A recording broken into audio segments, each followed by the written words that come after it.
নমস্কার বন্ধুরা, রান্নার রেসিপির নতুন পর্বে সবাইকে স্বাগত। আজকে আমি কাতলা মাছের একটা মাথা নিয়েছি। এটাকে ভালো করে কেটে টুকরো করে পরিষ্কার করে ধুয়ে রেখে দিয়েছি। এই মাথাটা দিয়েই আজকে নতুন ধরনের একটা রেসিপি আপনাদের সঙ্গে শেয়ার করব। প্রথম থেকে শেষ পর্যন্ত ভিডিওটা দেখতে থাকুন। যদি ভালো লাগে অবশ্যই কিন্তু চ্যানেলটাকে সাবস্ক্রাইব করার অনুরোধ রইল আপনাদের সকলের কাছে। মাথাটাকে আমি ভালো করে টুকরো করে কেটে নিয়েছি। যতটা টুকরো করতে পেরেছি ভালো করে জল দিয়ে ধুয়ে এটাকে লবণ হলুদ মেখে নিলাম। এদিকে একটা ওভেনে কড়াই বসিয়ে দিয়েছি, তার মধ্যে দিয়ে দিলাম সর্ষের তেল, আর তেলটার মধ্যে দিয়ে দিলাম অল্প পরিমাণে হলুদ গুঁড়ো। তেলটাকে ভালো করে গরম করে নিয়ে লবণ হলুদ মেখে রাখা মাছের যে মাথা রেখেছিলাম সেইগুলোকে দিয়ে দিলাম। এই মাথাটাকে ভালো করে ভেজে নিতে হবে। আর এই রান্নাটাই মাছের মাথাটা যতটা ভালো ভাজা হবে রান্নার টেস্টটাও কিন্তু তত ভালো হবে। তাই খুব জরুরি মাথাটাকে ভালো করে ভেজে নেওয়া। মাথাটা দিকে ভাজা হতে থাকবে, অন্যদিকে আমি এখানে নিয়েছি হাফ কাপ মতন চাল। এখানে আমি গোবিন্দভোগ চাল নিয়েছি। এই চালটাকে ভালো করে জল দিয়ে ধুয়ে এই ছাঁকনির মধ্যে জল ঝরতে রেখে দিলাম। ছাঁকনির মধ্যে রেখে দিলাম যাতে করে এক্সট্রা যে জল আছে সেটা বেরিয়ে যাবে। এদিকে আমার মাথাটাও ভাজা হয়ে গেছে মাছের। এবার এই মাছের মাথাগুলোকে আমি তেল থেকে তুলে নেব। এবার এদিকে একটা বড় সাইজের আলু টুকরো করে কেটে নিয়ে এই তেলের মধ্যে দিয়ে দিলাম। এবার আলুটাকেও আমি ভেজে ওই মাছের মাথার সঙ্গে তুলে রেখে দেব। শুধু তেলের মধ্যেই আলুটাকে আমি ভেজে নিলাম। আলুটাকেও লাল করে ভেজে নিয়ে এই মাছের মাথার সঙ্গেই তুলে রেখে দিচ্ছি। আর এই তেলের মধ্যেই আমি ফোড়নে দিয়ে দিচ্ছি দুটো তেজপাতা, দুটো শুকনো লঙ্কা, অল্প পরিমাণে জিরা আর গোটা গরম মশলা, দারচিনি, এলাচ আর লবঙ্গ। আর এলাচগুলোকে একটু ফাটিয়ে দিয়েছি। ফোড়নটাকে কিছুক্ষণ ভেজে নিয়ে ফোড়নটা থেকে যখন মিষ্টি একটা গন্ধ বের হয়েছে তখন আমি এর মধ্যে দিয়ে দিয়েছি মাঝারি সাইজের দুটো পেঁয়াজ। একটু বড় বড় করে কেটে নিয়েছিলাম সেই পেঁয়াজটাকে কিছুক্ষণ ভেজে নিয়ে এর মধ্যে দিয়ে দিলাম আদা রসুন পেস্ট 2 চামচ মতন। আদা রসুনটাকেও ভালো করে এই পেঁয়াজের সঙ্গে নেড়ে মিশিয়ে নিচ্ছি। আদা রসুন পেস্টটা থেকে যখন কাঁচা গন্ধটা চলে যাবে তখন আমি এর মধ্যে দিয়ে দিচ্ছি বড় সাইজের একটা টমেটোটাকেও একটু ছোটো ছোটো টুকরো করে কেটে নিয়েছি। আর দিয়ে দেব সব গুঁড়ো মশলাগুলো। এবার দিয়ে দিচ্ছি স্বাদ মতন লবণ প্রথমে, তারপরে দিয়ে দিলাম হলুদ গুঁড়ো হাফ চামচেরও বেশি, হাফ চামচ দিয়ে দিলাম জিরে গুঁড়ো, হাফ চামচ দিয়ে দিলাম শুকনো লঙ্কার গুঁড়ো।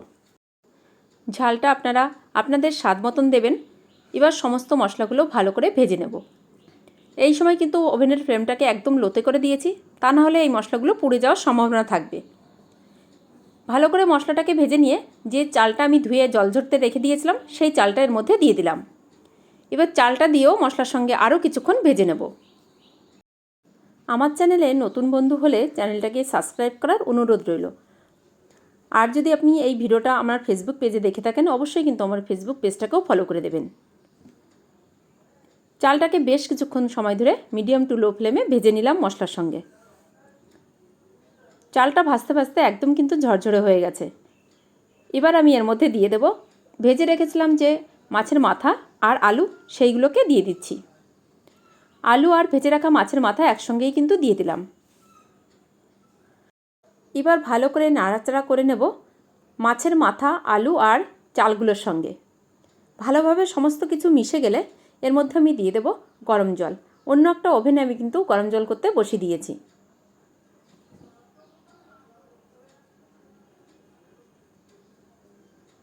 মাছের মাথা আর আলুগুলোকে দিয়েও কিছুক্ষণ নাড়াচাড়া করে নিলাম। এবার এর মধ্যে দিয়ে দিচ্ছি পরিমাণ মতন গরম জল। খুব বেশি কিন্তু এখানে জল দেওয়া যাবে না। এখানে আমি হাফ কাপ মতন গোবিন্দভোগ চাল নিয়েছি, তাই এখানে আমি 2 কাপ মতন জল দিয়ে দিয়েছি। যে কাপের আমি হাফ কাপ চাল নিয়েছি সেই কাপেরই আমি 2 কাপের একটু বেশি বেশি জল দিয়ে দিয়েছি। আমি এখানে চালটা মাপার সময় মেজারমেন্ট কাপ ব্যবহার করেছি। আপনারা যে কোনো চায়ের কাপ বা বাটি মেপেও এই রান্নাটা করতে পারেন। 4-5টা চিরা কাঁচা লঙ্কা দিয়ে দিলাম। চালটা কিন্তু ফুটতে শুরু করে দিয়েছে। এই রান্নাটা খুব বেশি গ্রেভিও থাকবে না আর একদম ঘেটে যাবে না, একটু মাখো মাখো হবে। সেই বুঝেই কিন্তু আপনারা জলটা ব্যবহার করতে পারেন। কাঁচা লঙ্কা চিরাগুলোকে দিয়ে একটু আলতোভাবে নাড়াচাড়া করে নিলাম। এবার ঢাকনা দিয়ে ঢেকে রেখে দেব 4-5 মিনিটের জন্য। আর এই সময় ওভেনের ফ্লেমটাকে একদম মিডিয়াম টু লো করে দিতে হবে। 4-5 মিনিট পর ঢাকনাটাকে খুলে নিলাম। ঢাকনাটাকে খুলে আবারও একটু নাড়াচাড়া করে নেব। চালটা কিন্তু 50% মতন সেদ্ধ হয়ে গেছে। যেহেতু এখানে গোবিন্দভোগ চাল ব্যবহার করা হয়েছে তাই সেদ্ধ হতে খুব বেশি সময় লাগবে না। কিছুক্ষণ নাড়াচাড়া করে নিয়ে আবারও আমি ঢাকনা দিয়ে ঢেকে রেখে দেবো।